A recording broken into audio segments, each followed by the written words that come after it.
Lu nggak usah hidup untuk nyenengin semua orang. Kayak gue pun di sini pasti ada salah satu bajingan yang komen di situ kayak, "Oh, gue nggak suka nih sama orang ini karena gini." Gue nggak peduli lu siapa, gitu. Gue udah jalan dari Sabang sampai Merauke, gue kasih tau ya, dari Jakarta sini gue sampai jalan ke pantai ujung di Kupang, ada orang bocil tuh ada yang nyamperin gue bilang, "Makasih ya, lu ngajarin gue tentang keuangan."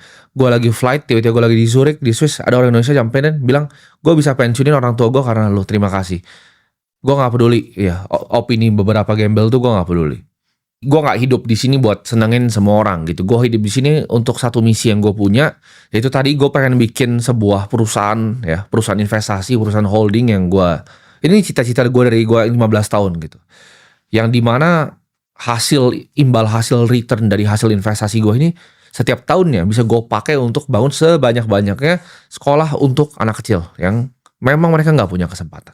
Dan dengan gue melakukan itu pasti banyak yang gak senang ya. Tapi cuman gue dan Tuhan yang tahu bahwa niat gue di sini baik. Niat gue untuk benerin edukasi itu baik, dan niat gue untuk transfer ilmu ini baik. Karena kayak gue bilang tadi, ya gue idola gue Charlie Munger, gue cuma pengen bikin ya at least ketika gue mati nanti ya kan angka harapan hidup mungkin 75, 80 gitu kan, kalau dikasih lebih panjang 80-an. Gue pengen dunia ini jadi sedikit lebih pintar, gak usah dunia lah.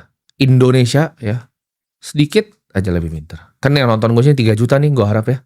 3 juta orang ini at least ntar suatu saat 5 juta, suatu saat itu 10 juta ya kalau ini di-share ke lebih banyak orang lagi. Orang itu aja udah cukup jadi pintar. Dari mungkin kan sekolah gue let's say ada kedepannya gue target ada 1000 ya kan. Kalau bisa nanti 50 murid ya per sekolah, kalau bisa sampai 100 murid gitu kan. Ada 50.000 sampai 100.000 berarti itu.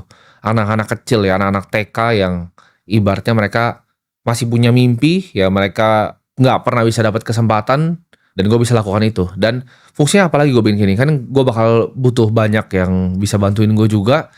Kan belajar dari konten gue akhirnya banyak kok, yang akhirnya dari nonton nih, di belakang-belakang kamera ini akhirnya sekarang kerja sama gue tuh banyak.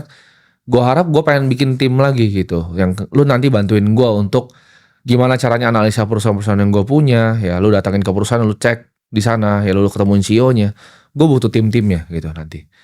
Gue ketemunya dari mana ya? Gue ketemu dari sini. Gitu.